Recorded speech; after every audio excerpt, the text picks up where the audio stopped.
만큼 부활주일에 맞는 인사로 서로를 축복하고 한번 나눠보도록 하겠습니다. 첫 번째로는 예수님 부활하셨습니다. 그렇게 한번 인사하십시다. 시작. 감사합니다. 확신을 가지고 하시면 어떨까 싶은 괜한 걱정이 드는데요. 다시 한번 좀 해보십시다. 확신을 가지고 예수님께서 부활하신 것은 분명한 사실이고 역사적인 증거고 변함없는 진리고 그 확신을 가지고 예수님 부활하셨습니다. 그렇게 한번 나눠봅시다. 시작. 감사합니다. 예수님의 부활은 곧 나의 부활입니다. 그래서 오늘 이 자리에 있는 우리 모두는 예수님께서 부활하시사 첫 열매가 되신 것처럼 때가 되어 이 세상을 떠나면 예수님께서 예비하신 천국에서 다들 눈 떠서 천국의 영광과 주님을 함께 바라보게 되는 줄 믿습니다. 그래서 이렇게 한 번 더 인사하셔야 됩니다. 부활 신앙으로 승리하십시오. 다시 한번 나눠봅시다. 시작. 감사합니다. 웬일인지 한 주간 고난주간 새벽기도 하시고 오늘 새벽에도 나오신 덕분에 벌써 조시는 분들이 계셔서 일단 한번 좀 깨워보고 시작하는데 근데 잠을 깨셨으면 감사하겠습니다. 부활의 소식을 이렇게 듣고 나누는 것이 얼마나 귀하냐 생각할 때에 부활의 확신으로 삶을 살아가는 것만큼이나 힘이 되고 능력이 되는 것은 없습니다. 이 사실을 우리 모든 성도님들께서도 믿고 확신하고 체험하신 줄 믿습니다. 그런데 오늘 성경에 보니까 부활에 대하여 부정적으로 말하는 사람들이 있습니다. 이 사람들이 누구냐? 말씀을 통해서 같이 한번 확인해 보겠습니다. 첫 번째 말씀 18절 말씀입니다. 우리 같이 한번 읽어보십시다. 시작. 부활이 없다 하는 사두개인들이 예수께 와서 물어 이르되. 여러분, 사두개인이 누군지는 일단 잘 모르겠지만 이 사람들의 특징이 무엇입니까? 부활이 없다 하는 사람들. 부활이 없다 하는 사람들은 부활을 안 믿는 사람들. 부활을 안 믿는 사람은 결국 나중에 죽은 이에 눈 뜨면 그곳이 천국이겠습니까? 지옥이겠습니까? 보나 안 보나 믿지도 않는데 어찌 천국을 갈 만한 건덕지가 있겠습니까? 여러분, 거꾸로 말해서 우리가 부활을 믿지 않으면 천국은커녕 갈 곳은 한 곳밖에 없습니다. 그래서 우리 모두는 부활의 확신과 신앙을 가지고 반드시 천국 가게 될 줄로 믿습니다. 사두개인들의 특징이 부활이 없다라고 하는 것처럼 사람은 사람마다 특징이 있고 교회는 교회마다 각각 다른 장점들이 있습니다.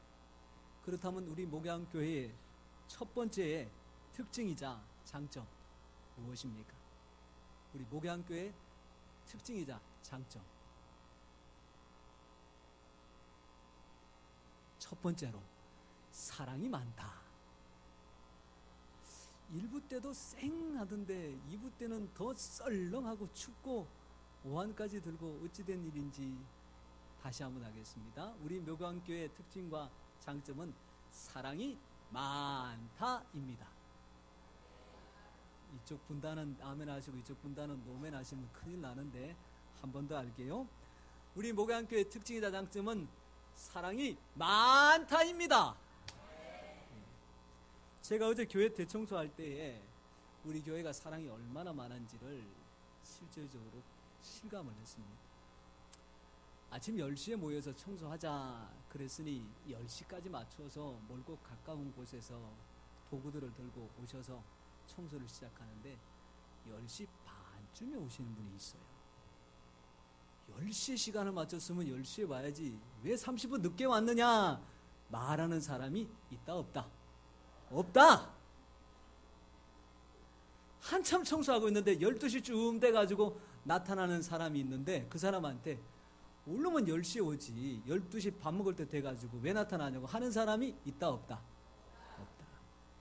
더 심각한 거는 12시 40분에 수육에다가 굴에다가 뭐 김치 겉절에다가 국에다가 잔뜩 차는 그때 맞춰서 오는 분이 있어요. 그런데 그분한테 청소할 때는 코빼기도 안 보이다가 먹을 때니까 나타난다고 말하는 사람이 있다 없다? 없다. 또 한 가지 중요한 사실은 하다 보면 개인 일이 있어가지고 일찍 가셔야 되는 분이 있더라고요. 그래서 11시쯤 돼가지고 굉장히 멋쩍게 슬금슬금 가시는 분이 있어요. 그분 뒤통수에 대놔놓고 하려면 끝까지 하든지 안 그러면 오지를 말든지 하다가 먼저 가면 어쩌냐고 말하는 사람이 있다 없다? 없다. 더 중요한 거는 어제 와서 열심히 봉사하는 분들 가운데 아니 왜 전도에 임원은 안 나와? 왜 안 보여? 이렇게 타박하는 사람이 있다 없다? 아니 어제 청소 나오신 분들만 대답해 보십시다. 있다 없다? 있었다 없었다? 이만하면 사랑이 넘치는 교회지요. 세상 천지에 이런 데가 어디 있습니까? 우리 교회는 사랑이 많은 줄 믿습니다. 생각해 봅니다.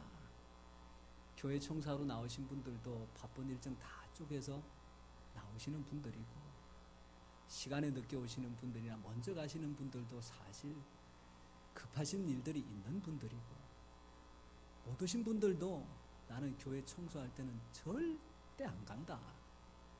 내가 손에 물 하나 묻히나 한번 보자. 이런 분들이 아니라 가야 되는데 이게 일이 걸려 있고 가정사가 있고 급하게 가야 될 일이 생기니 마음은 여기 와 있는데 몸은 어떻게 오지를 못하는 분들이에요.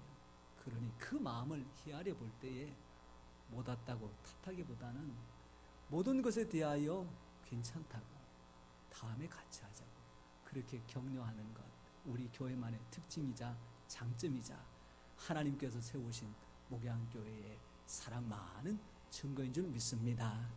여러분 있는 사람은 그것을 나누는 것 없는 사람은 그것을 받는 것 나눌 때에 교만하여 내가 너 준다 이렇게 내세우지 않고 받을 때에 아이고 나는 이렇게 받아서 살아야 되나 그렇게 자존심 상하지 않고 주는 사람은 받았으니 당신에게 나누는 것이 마땅하고 받는 사람은 주신 것을 은혜로 여기고 하나님 앞에 감사하여 세워진 공동체가 초대 예루살렘 공동체입니다.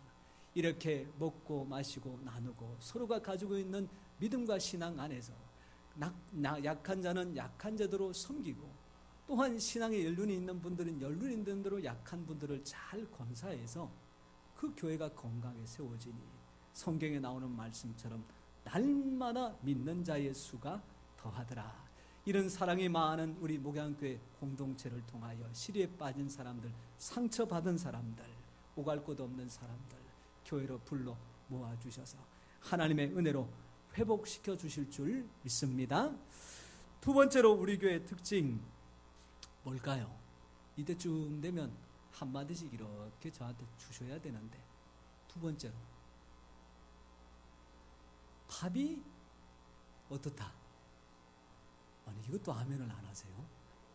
아니 일부 때는 안 잡수고 가니까 내가 언제 밥을 먹어봤냐 그럴 수 있는 건데 2부 때는 최소한 식사들을 하시잖아요. 우리 교회 두 번째 특징이자 장점 밥이 맛있다. 오늘은 이재숙 권사님 구역에서 하여간 구역 식구들이 모여서 열심히 일을 하는데 보니까 매주같이 예배드리고 출근해야 되는 분이 거기 떡하니 계시더라고요. 웬일이세요? 말이 잘못 나왔네. 아이고 집사님 고맙습니다. 오늘은 출근 안 하세요? 그랬더니 목사님 오늘 출근 안 해도 돼요. 생각해 볼 때 안 해도 되는 게 아니라 식사 당번 때문에 출근 안 하고 오신 것 같아요. 그래서 제가 그 구역장님한테 이렇게 인사했습니다. 오늘 구역장님 복 받으셨습니다. 그랬더니 그분이 아멘 그렇게 대답을 하시더라고요. 오늘 밥 맛있게 잡술 때에 한 가지 한번 보십시오. 오늘 밥이 맛있는 것뿐만이 아니라 밥 숟가락도 맛있을 거예요. 왜? 밥 숟가락하고 젓가락하고 확 바뀌었어요.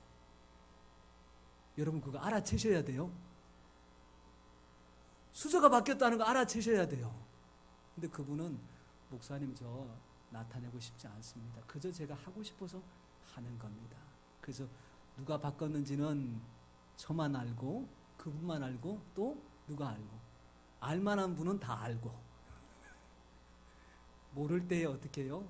누군지는 모르지만 하나님 이런 귀한 마음을 주셔서 감사합니다.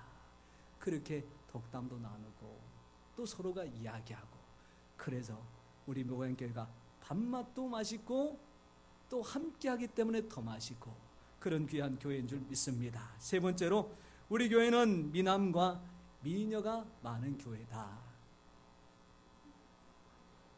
찔리세요.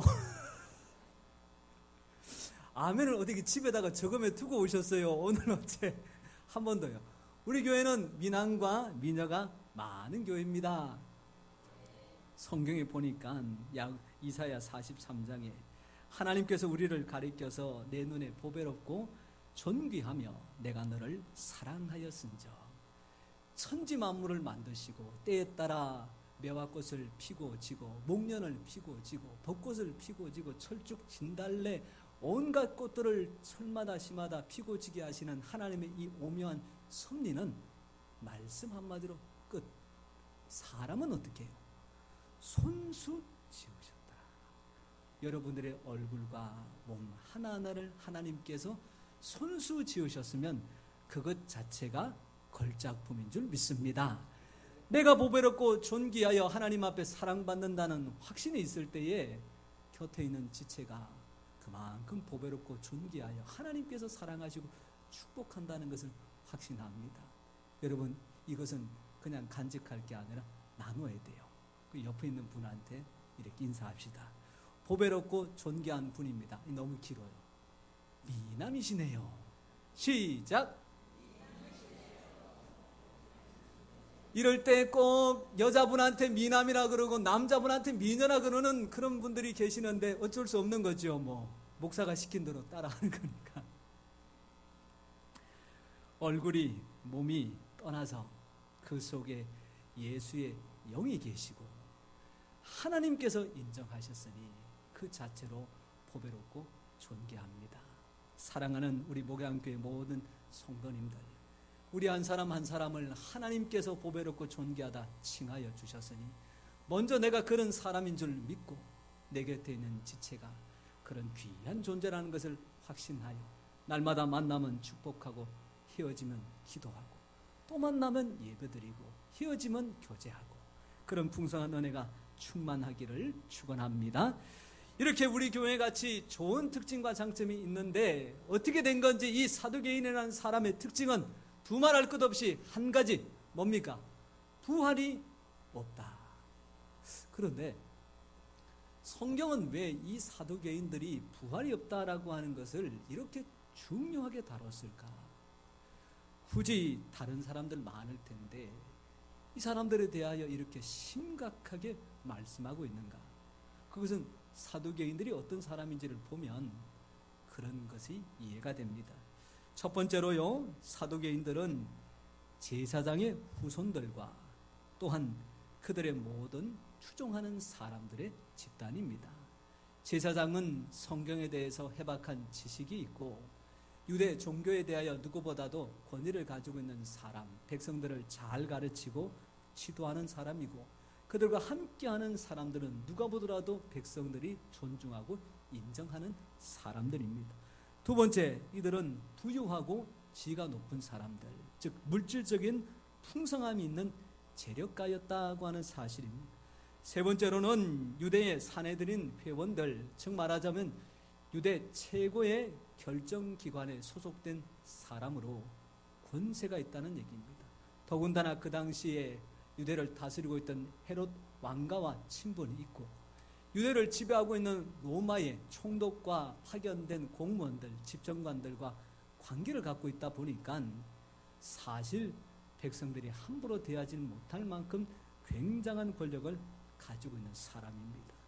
첫 번째로 성경에 대한 해박한 지식과 또한 종교에 대한 많은 것들을 알고 있는, 두 번째 풍성한 물질이 있는 재력, 세 번째 하늘에 나는 새도 떨어뜨릴 만큼 당시에 권세자들이었으나 그들이 부활을 믿지 않았다.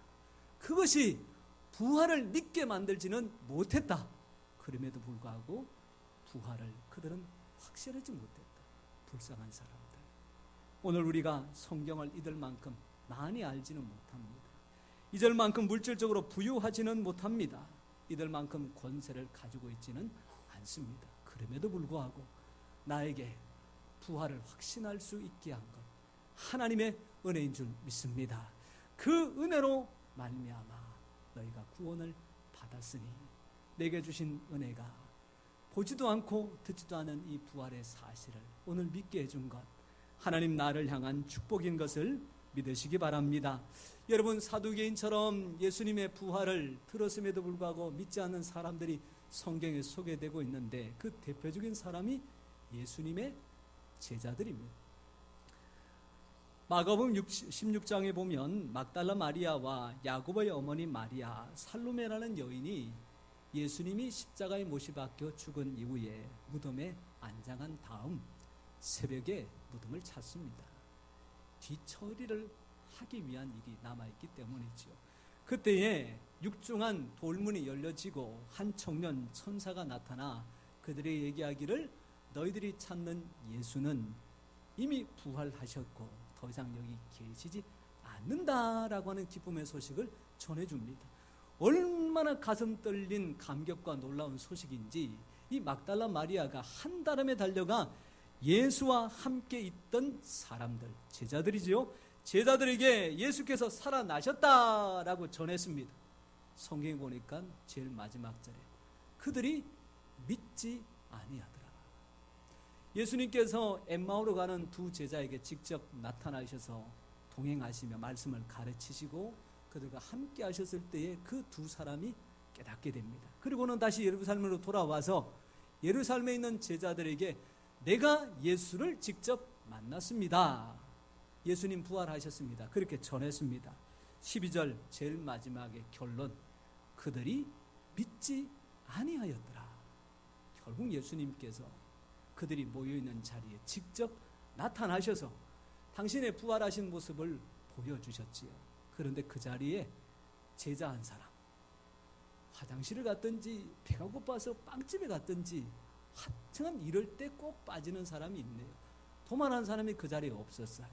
나머지 제자들이 예수님 만난 이야기를 잔뜩 하는데 도마가 하는 이야기가 나는 내 손가락으로 예수님의 손에 못 자고 발에 못 자고 옆구리에다가 손을 넣어봐야 내가 믿겠다 그랬습니다.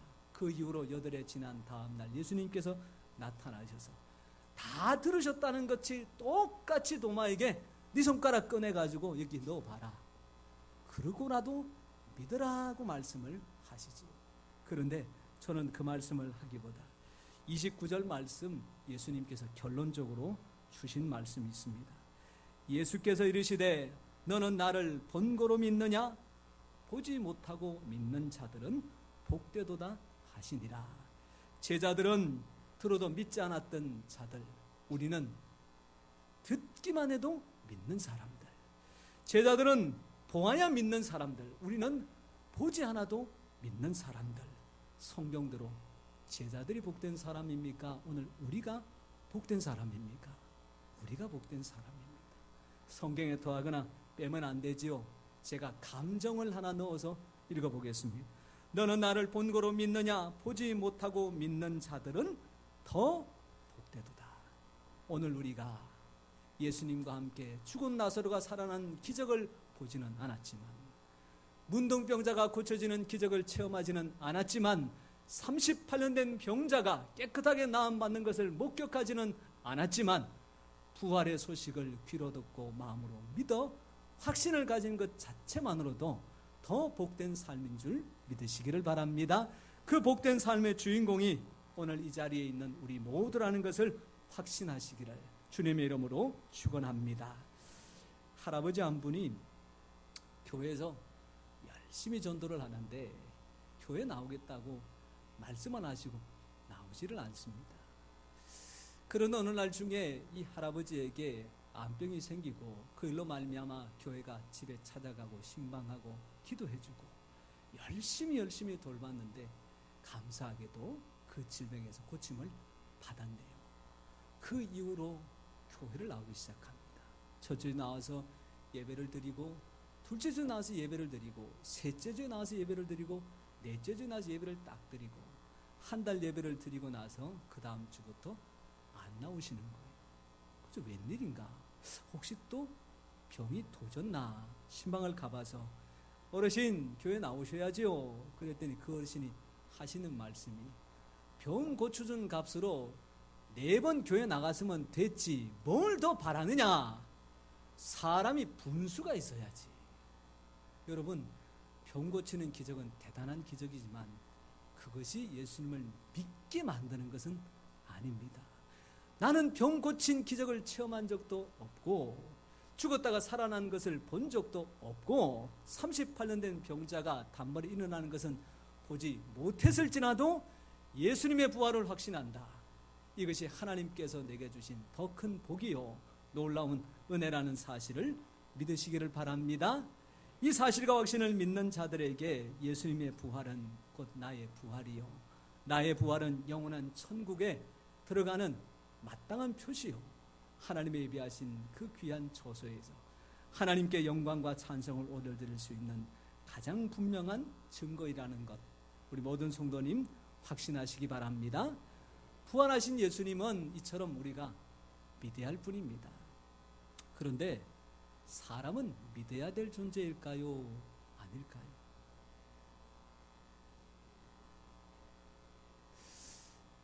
사람 못 믿고 어떻게 사시죠? 자녀들 키울 때에 여러분들 얼마나 속은 줄 아시는지 제가 하나 가르쳐 드릴게요. 개인이 방이 있고 방에 컴퓨터가 있는 그런 시절에 엄마는 아이가 공부하고 있으니까 열심히 과일하고 우유하고 담아가지고 공부하는 아이한테 갖다 줍니다. 열심히 공부할 줄 알았는데 이 녀석이 컴퓨터를 켜놓고 거기에 그냥 눈독을 들이고 있잖아요. 그래서 엄마가 화가 나서 너 왜 공부 안 하고 컴퓨터 하냐 그랬더니 대뜸하는 이 아이가 엄마 나 지금 인터넷 강의 듣고 있어요 그러는 거예요. 그러니까 나는 공부할 때 책 펴고 그게 다였는데 요즘은 그렇게 공부하는구나. 그래서 그래 공부 열심히 해. 그리고 문 닫고 나갔어요. 그 순간 아이가 자판 하나만 딱 누르니까 그 인터넷 강의 장면이 싹 사라지고 거기에 영화, 웹툰, 그 외에 지가 보고 싶은 것들이 잔뜩 나오는 거 아세요? 몰라요? 아이고 여러분들 이렇게 속고 사셨다니까요. 여기서 나오는 말이 뭔지 아세요? 믿는 도끼에 발등 지킨다. 여러분들의 발등이 아직도 남아있을라나?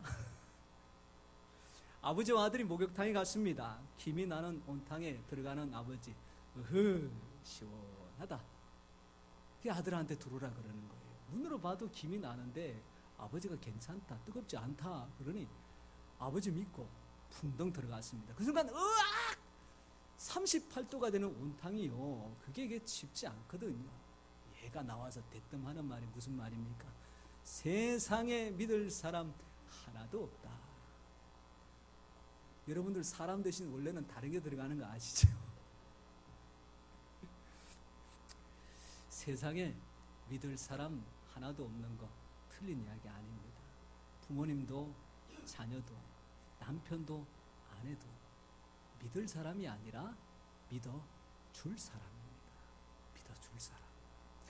아이가 아침에 학교 간다. 그리고 어쨌든 간에 집에 돌아올 시간에 돌아왔다. 그러면 그놈이 어디 가서 무슨 짓을 했는지 추적하지 마시고 믿어주셔야 됩니다. 남편이 아침에 출근해서 퇴근할 시간에 집에 들어왔다. 그러면 회사에서 미심김과 커피 한 잔을 마시면서 무슨 이야기를 나눴는지 꼬치꼬치 캐묻는 것보다는 성실하게 살고 있구나. 이렇게 믿어주셔야 됩니다. 그렇게 믿어줘야 될 대상을 믿기 시작하면 거기에서부터 문제가 발생하고 거기서부터 심각한 상황이 만들어지는 거죠. 시골에서 초등학교를 졸업한 아들을 도시로 유학을 보냈습니다. 중학생이 된 아들은 혼자 사는 것도 쉽지 않은데 낯선 도시 생활 속에 공부는 뒷전이고 외롭고 쓸쓸하게 보내다 보니 학교의 성적이 떨어질 대로 떨어져서 통지표에 이렇게 숫자가 나와 있습니다. 61등.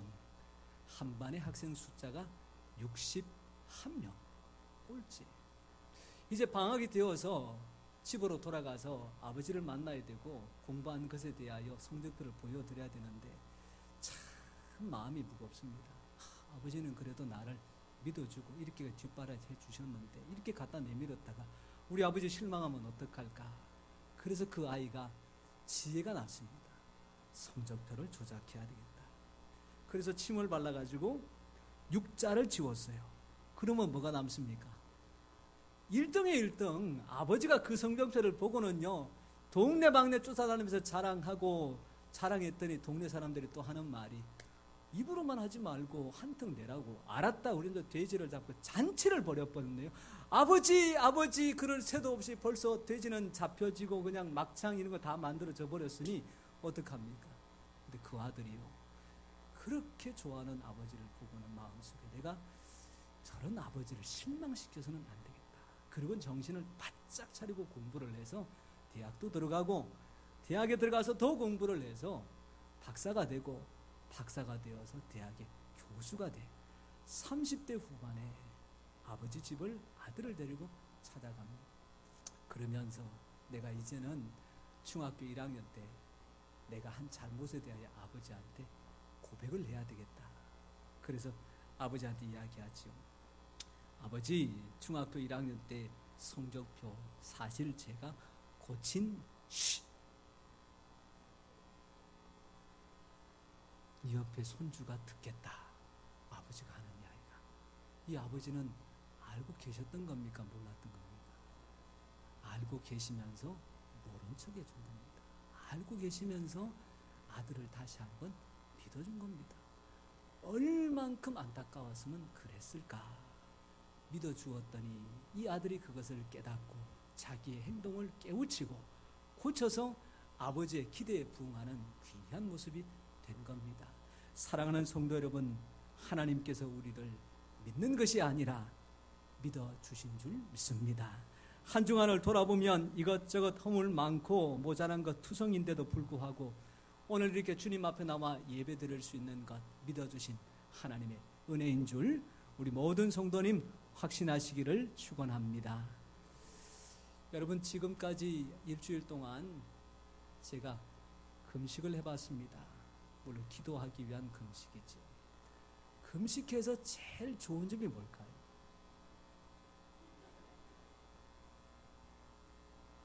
살 빠져서 좋아요. 표시 안 날지 모르겠지만 제가 강단에 설교할 때에 이 자켓 단추를 채우지를 않습니다. 채우면 좀 부담스러워요. 근데 채우는데도 여유가 있습니다. 여유가 있어요. 그리고 이제 제가 어제 저울에 올라가 봤더니 세상에 거기 찍히는 숫자가 67. 거의 10몇 년 만에 보는 몸무게였습니다. 와, 대박이다. 그래서 최고의 성형이 다이어트다라고 하는 말이 이거 맞구나. 왜냐하면 노예 한번 갔더니 노예 몇 개월 만에 보신 목사님이 칭찬인지 아니면 무슨 말인지 모르겠지만 강남물이 좋기는 좋은가 봐요. 목사님 때깔이 좋아졌네요. 뭘 보고 그러시나 그랬죠. 여러분, 제가 몸무게를 공개하는 이유는 우리 교회 양 목사님이 사실은 마른 체형입니다. 보나 안 보나 그렇잖아요. 양 목사님하고 저하고 몸무게가 2kg밖에 차이가 안 나요. 여러분, 저도 이제 마른 체형으로 여러분들이 봐주셔야 됩니다. 제가 일주일 동안 기도하면서 기도의 제목은 한 가지였습니다. 월요일 날도 하나님 앞에 기도의 제목을 기록하고 예물을 드리면서 주님의 뜻을 이루소서. 둘째 날도 주님의 뜻을 이루소서. 셋째 날, 넷째 날, 다섯째 주님의 뜻을 이루소서. 어떤 분이 교회 왔을 때에 저를 참 격려해 주시는 말씀으로 목사님 마음껏 묵혀하십시오. 그렇게 말씀하실 때 제가 감사합니다. 그러나 제가 제 목회하려고 목양교회에 온 거 아닙니다. 하나님께서 세우신 하나님의 교회에 제가 감당할 수 있는 역할이 있으면 그것을 통하여 교회에 유익이 되는 것이 하나님의 뜻이지 여기 와서 제 뜻, 제 목회 할 생각 없습니다. 그렇게 말씀을 드렸는데 기도하면 기도할수록 주님의 뜻이 이루어지는 목양교회 하나님께서 가장 기뻐하시는 줄로 믿습니다. 여러분 그렇게 기도하면서 정리되는 한 가지가 있습니다. 하나님 앞에 목회하는 목사로서 과연 누구를 보고 무엇을 바라보고 목회를 해야 될까? 결론 한 가지밖에 안 나오더라고요. 하나님만 바라보고 목회하게 해주십시오.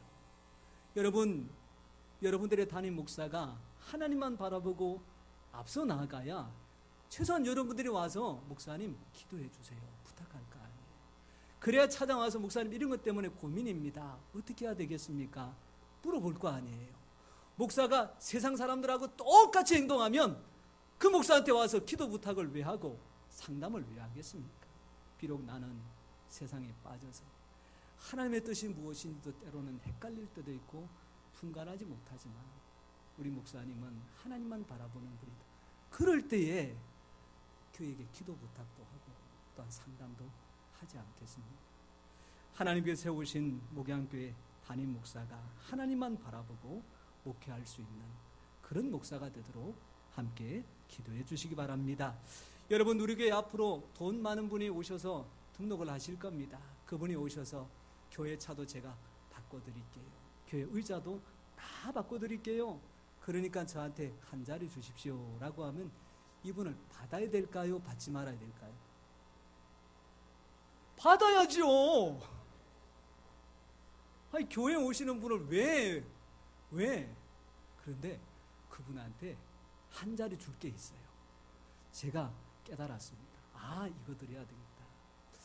왜냐하면 점심때에 식사를 하시고 그분들이 그걸로 끝이 아니라 그 다음부터 일이 또 웬간히 많습니다. 4층부터 시작해가지고 화장실, 3층 화장실 구석구석 다 다니면서 그 쓰레기 오물들 다 정리하고 수거하고 하는 일이 만만치가 않은데 이게 제가 볼 때마다 그렇습니다. 교회 올 때 예배 드리려고 깨끗한 복장하고 정갈하게 해서 왔는데 이것을 하기 위해서 옷 갈아입을 새도 없이 그 복장 그대로 하신단 말이에요. 참 이 성경이 귀하고 하나님께서 얼마나 기뻐하실까. 이거 시키면 좋겠다. 얼마나 좋아요. 받고 그거 시키고. 그래서 그분이 그 속에서 섬김과 헌신의 참맛을 알고 깨달으면 그런 분이 얼마나 교회에 귀한 사람이 되겠습니까? 우리 교회 앞으로 세상에서 권세 있는 분들이 등록을 하실 겁니다. 그래서 그분이 하시는 이야기가 교회 어려운 민원, 행사 제가 다 처리해 드릴 테니까 저한테 한 자리 주세요. 그러면 받아야 될까요? 말아야 될까요? 받아야지요. 받아야지. 그분한테 뭘 맡길까요? 뭐 맨날 그런 걸 시키려고요. 여기는 아직까지 답을 찾지는 못했습니다. 그런데 하나 깨달아지는 것이 목사도 사람이라 이런 분들이 오시면 솔깃하고 사실 오셔서 교회 어려운 일들을 시원시원하게 처리해 주시면 얼마나 좋을까 생각이 들더라도 하나님께서 이것을 기뻐하실까? 이게 과연 하나님 바라보는 목회일까? 생각할 때 바뀌어졌습니다. 우리가 기도하고 말씀과 신앙으로 잘 양육한 사람이 자라서 하나님이 주시는 풍성한 물질의 복을 받고 그것을 교만하여 자랑하여 섬기는 것이 아니라 기쁜 마음으로 교회와 하나님의 나라를 위하여 섬기는 사람으로 세워야 되겠다. 우리가 기도하고 신앙으로 잘 양육하고 끝까지 그를 살펴서 세상에 말하는 권세자가 되어 어디 가든지 하나님의 정인을 나타내는 우리 목양교회 출신의 사람이 되게 해야 되겠다. 이러면 되지 않겠느냐? 이러면 되지 않겠어요? 이러면 교회가 건강하지 않겠습니까? 이러면 교회가 세상에 빛이 되지 않겠습니까? 이러면 교회가 세상에서 욕먹지 않겠지요? 우리 이런 귀한 교회로 함께 세워가시기를 간절히 축원합니다. 사랑하는 성도 여러분, 오늘 저는 이 말씀으로 결론을 내립니다. 하나님께서 부활의 이 놀랍고 기쁜 소식을 사두개인과 같은 사람들에게 깨닫지 못하게 하시고 제자들에게도 조차 믿고 확신하지 못하게 하셨으나 그들과 비교하여 한없이 연약한 저와 우리 모두에게 이렇게 분명한 사실로 깨닫게 한 것, 성경에 나오는 말씀처럼 세상의 미련한 것들을 택하사 지혜 있는 자들을 부끄럽게 하시고 세상의 약한 것들을 택하사 강한 것들을 부끄럽게 하시고 세상의 천한 것들과 멸시받는 것들과 없는 것들을 택하사 있는 것들을 폐하려 하시나니 내가 없는 것, 부족한 것, 모자라는 것 보지 말고 이런 내가 하나님 앞에 중심으로 서면 하나님께서 그를 통하여 세상에 영향력을 끼치게 하실 줄 믿습니다. 그래서 결국 우리가 자랑하는 것은 내가 잘났습니다, 내가 했습니다, 그것이 아니라 다 하나님께서 하셨습니다. 이렇게 우리의 모든 삶을 오직 한번 하나님께 영광 돌리는 부활의 산수망의 증인들 다 되시기를 주님의 이름으로 축원합니다. 기도하겠습니다.